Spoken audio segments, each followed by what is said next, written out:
اعوذ باللہ من الشیطان الرجیم بسم اللہ الرحمن الرحیم یوم یجمع اللہ الرسل فیقول ماذا اجیبتم قالوا لا علم لنا انک انت علام الغیوب۔ جس روز اللہ تعالیٰ پیغمبروں کو مع ان کی امتوں کی جمع کریں گے، پھر ارشاد فرمائیں گے کہ تم کو ان امتوں کی طرف سے کیا جواب ملا تھا۔ وہ عرض کریں گے کہ ظاہری جواب تو ہمیں معلوم نہیں، ظاہری جواب تو ہمیں معلوم ہے، لیکن ان کے دل کی ہم کو کچھ خبر نہیں۔ سورہ مائدہ کی 109 نمبر کی آیت پڑھی گئی ہے۔ اس آیت کریمہ کے اندر اللہ تعالیٰ نے قیامت کے ایک ہولناک منظر کو بیان کیا ہے۔ ہم لوگ چونکہ عربی زبان سمجھتے نہیں ہیں، اس لیے ہم لوگوں کو اس کی ہولناکی کا اندازہ نہیں ہے۔ قرآن پاک کے اندر بہت ساری جگہوں پر قیامت کے ہولناک منظر کو اللہ تعالیٰ نے بیان کیا ہے کہ وہ دن کتنا خوفناک دن ہوگا۔ ایک دن دنیا کے 50,000 سال کے برابر ہوگا، اور ایک جگہ قرآن کے اندر اللہ فرماتے ہیں کہ 1,000 سال کے برابر، یعنی دنیا کے 1,000 سال اور وہاں کا ایک دن، ایسا ہولناک دن ہوگا۔ تو اس آیت کریمہ کے اندر اللہ تعالیٰ فرماتے ہیں ساری دنیا کے انسانوں کو قیامت کے دن جمع کریں گے۔ حضرت آدم علیہ السلام سے لے کر قیامت تک جتنے بھی انسان ہوں گے، تمام انسانوں کو میدان محشر میں جمع کیا جائے گا۔ تمام انبیاء، شہداء، صدیقین، صالحین ہوں گے، ان کی امتیں ہوں گی۔ سب سے پہلا سوال نبیوں سے ہوگا، سب سے پہلا سوال نبیوں سے ہوگا، تاکہ جو ان کی امتیں ہوں گی، ان کے ماننے والے ہوں گے، چاہے وہ مخالفین ہو چاہے موافقین ہو، ان کو معلوم ہو جائے کہ یہ نبی اتنی بڑی مقدس جماعت کے لوگ اور ایسے پاکیزہ قسم کے لوگ، ان سے جب یہ سوال ہو رہا ہے تو ہم سے بھی سوال ہوگا۔ چنانچہ اللہ تعالیٰ پیغمبروں سے سوال کریں گے کہ اے پیغمبروں یہ بتاؤ کہ تمہاری امتوں نے جس کے درمیان میں نے تم کو بھیجا تھا، جس امت کی اصلاح کے لیے اور جس امت کی تعلیم و تربیت کے لیے تم کو میں نے بھیجا تھا، اس امت نے کیا جواب دیا؟ تو حضرات انبیاء کرام علیہ السلام فرمائیں گے یا اللہ ظاہری جواب، ظاہری طور پر تو بہت سارے لوگ بھی مسلمان ہیں، لیکن اس کے دل کے اندر کیا بھرا ہوا کس کو معلوم ہے۔ ہر نبی کی امت میں کچھ منافق لوگ بھی تھے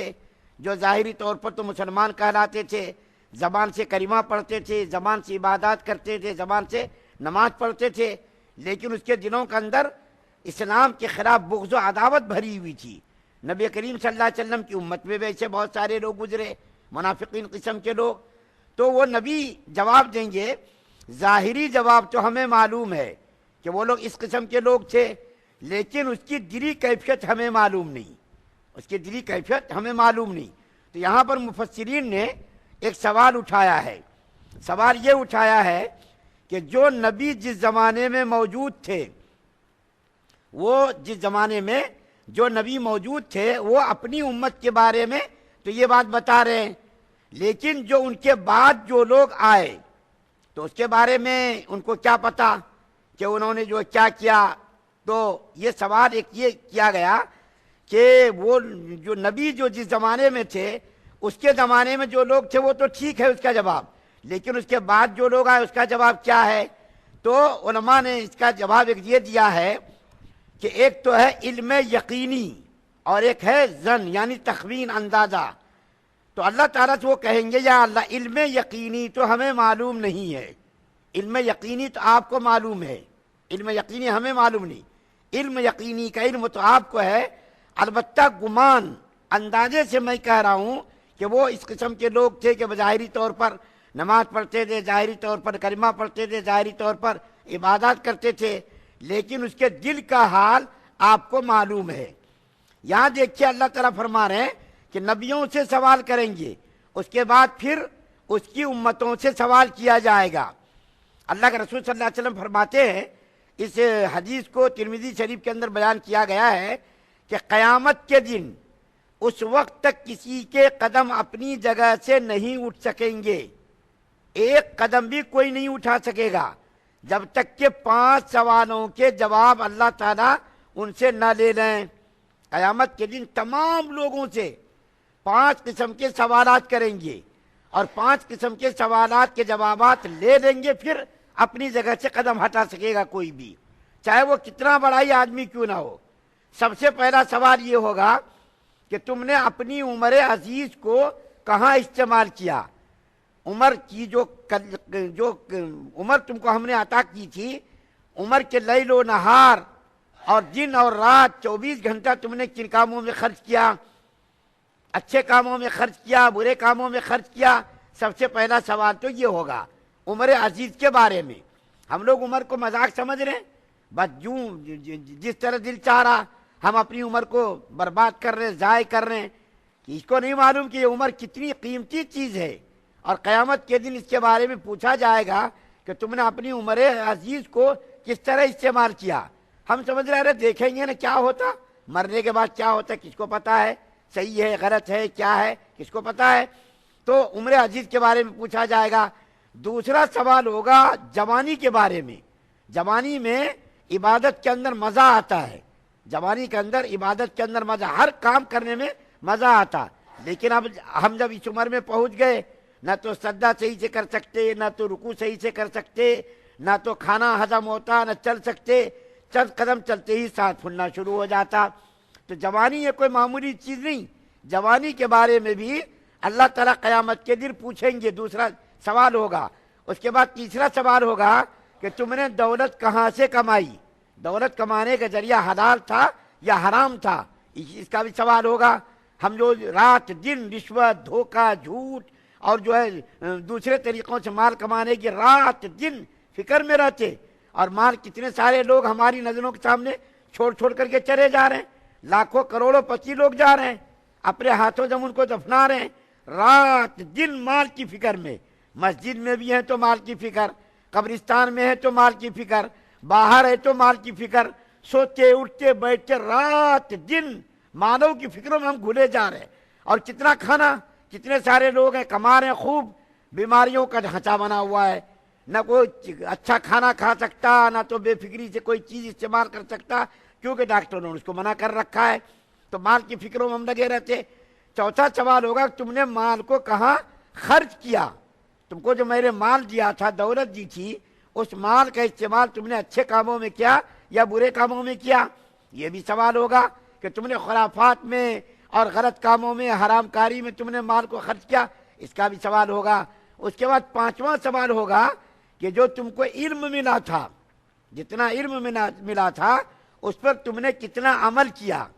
علم جو ملا تھا اس پر تم نے کتنا عمل کیا۔ یہ 5 سوالات ہوں گے، عمر کے بارے میں، جوانی کے بارے میں، مال کے کمانے کے بارے میں، مال کے خرچ کرنے کے بارے میں اور علم کے بارے میں۔ یہ 5 سوالات ہوں گے، اور وہ ایسا دن ہوگا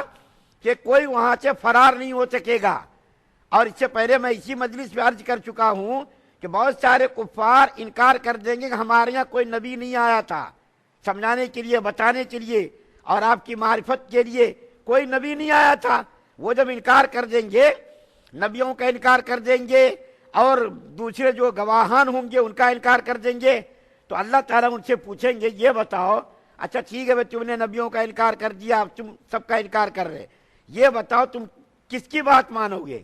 تو وہ کہیں گے کہ ہمارے جسم کے جو اعضاء ہیں، اگر ہمارے جسم کے اعضاء ہمارے بارے میں گواہی دے دے تو ہم اس کو ماننے کے لیے تیار ہیں۔ چنانچہ سورہ یاسین کے اندر ایک آیت ہے، الیوم نختم علی افواہہم وتکلمنا، یہ آیت کریمہ ہے، وتشہد بایدیہم، کہ اللہ تعالیٰ اس دن اس کے منہ پر مہر لگا دیں گے اور اس کے جو اعضاء گواہی دیں گے، اس کے ہاتھ گواہی دیں گے، اس کے پیر گواہی دیں گے، جسم کا جون سا حصہ بھی جس کام کے اندر ملوث ہوا ہوگا، یہ ہاتھ کسی پر ظلم کرنے کے لیے اٹھا ہوگا، یہ قدم کسی گناہ کی طرف اٹھے ہوں گے، یا یہ زبان کسی برائی کے لیے استعمال کی ہوئی ہوگی، یا یہ آنکھ کسی بری جگہ استعمال ہوئی ہوگی، یہ کان کسی بری بات کے سننے کے لیے استعمال ہوا ہوگا، یہ کان گواہی دیں گے، یہ زبان گواہی دے گی، یہ آنکھیں گواہی دیں گی، یہ ہاتھ گواہی دیں گے، یہ پیر گواہی دیں گے۔ انسان کے سارے اعضاء، اس نے اگر اچھے کام کیے ہوں گے تو اس کے اعضاء اس کے حق میں گواہی دیں گے، اور اگر اس نے برے کام کیے ہوں گے تو اس کے خلاف گواہی دیں گے۔ وہ غصے میں کہے گا اپنے اعضا سے کہ کم وقت نالائق، تیری راحت کے لیے، تیرے آرام کے لیے، تیرے عائش کے لیے میں نے یہ کام کیا، اور آج تو میرے خلاف گواہی دے رہا۔ وہ آدمی کہے گا ساری چیزیں گواہی دیں گی، جس زمین پر گناہ ہوا تھا۔ اس لیے نبی کریم صلی اللہ علیہ وسلم فرماتے ہیں کہ جس زمین پر تم سے کوئی گناہ ہوا ہو اس زمین پر جا کر کے نیکی بھی کر لو۔ اگر تمہارے ہاتھ سے کوئی گناہ ہوا ہو تو ہاتھ سے تسبیحات پڑھ لو، زبان سے کوئی غلط بات نکلی ہو زبان سے اچھی بات کر لو، قرآن کی آیت پڑھ لو، ذکر کر لو، کان سے اگر تم نے کوئی بری بات سنی ہے تو اس سے اچھی بات بھی سن لو، آنکھوں تم نے کوئی بری چیز دیکھی ہے تو اچھی چیز بھی دیکھ لو، ماں کو دیکھ لو، قرآن کو دیکھ لو، اسی طریقے سے جو اچھی چیز کو دیکھ لو۔ اگر کوئی برائی اگر کوئی ہوئی ہو تو اس کی جگہ پر کوئی اچھائی بھی کر لینا چاہیے، تاکہ قیامت کے دن وہ جگہ جس جگہ ہم نے گناہ کیے، قیامت کے دن جب اس کے خلاف گواہی دے تو اس کے حق میں بھی گواہی دے۔ اس لیے علماء کہتے ہیں انگلیوں پر تسبیحات کو گننا چاہیے تاکہ یہ انگلیوں کو کے دن گواہی دے۔ زبان سے اچھی بات کرنی چاہیے، حدیث میں ہے کہ اگر بات کرو تو اچھی بات کرو، ورنہ خاموش رہو، زبان سے بری بات مت نکالو۔ کیوں ہم لوگوں کی تو عادت ہے نا، ایک بار زبان شروع ہو گئی تو بس چلتی رہتی ہے، وہ پھر رکتی نہیں ہے، چلتی رہتی، چاہے بری ہو اچھی ہو، بری بات ہو اچھی بات ہو، اس کا استعمال ایک بار شروع ہو گیا تو بس اس کا استعمال ہوتا ہی رہتا ہے۔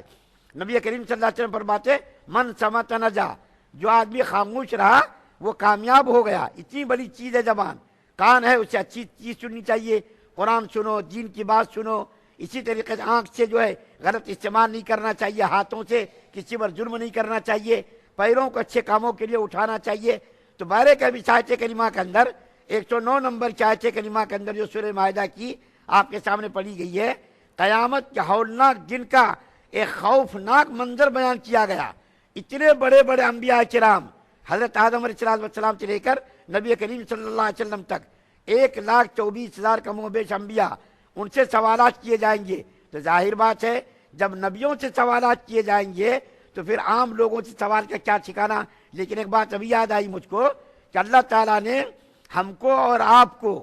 5 سوالات دے دیے۔ امتحان میں دنیا کے اندر اگر کوئی حکومت سوال کو آؤٹ کر دے، کوئی آفیسر آؤٹ کر دے، اس کے خلاف کیس بک ہو جاتا۔ لیکن اللہ تعالیٰ کتنا بڑا رحیم ہے، کریم ہے کہ اللہ تعالیٰ نے نبی کے ذریعے ہمیں 5 سوالات دے دیے۔ ان 5 سوالات کو حل کرو۔ اللہ تعالیٰ کتنا بڑا، ورنہ اگر سوال نہ دیتے تو ہمیں کیا معلوم ہوتا۔ لیکن اللہ نے 5 سوالات دے دیے۔ یہ 5 سوالات نبی کے ذریعے تم کو میں دے رہا ہوں۔ ان 5 سوالات کو حل کرنا، اس کے مطابق زندگی گزارنا، عمر کی قدر کرنا، جوانی کی قدر کرنا، مال حلال طریقے سے کمانا، حلال جگہ پر خرچ کرنا، اور جتنا تم کو جس چیز کے بارے میں علم ہو اس پر عمل کرنے کی کوشش کرنا۔ اللہ تعالیٰ سے دعا ہے کہ اللہ تعالیٰ ہم تمام مسلمانوں کو سننے سے زیادہ عمل کی توفیق عطا فرمائے۔ سبحان اللہ و بحمدہ، سبحانک اللہم و بحمدک، ونشہد ان لا الہ الا انت۔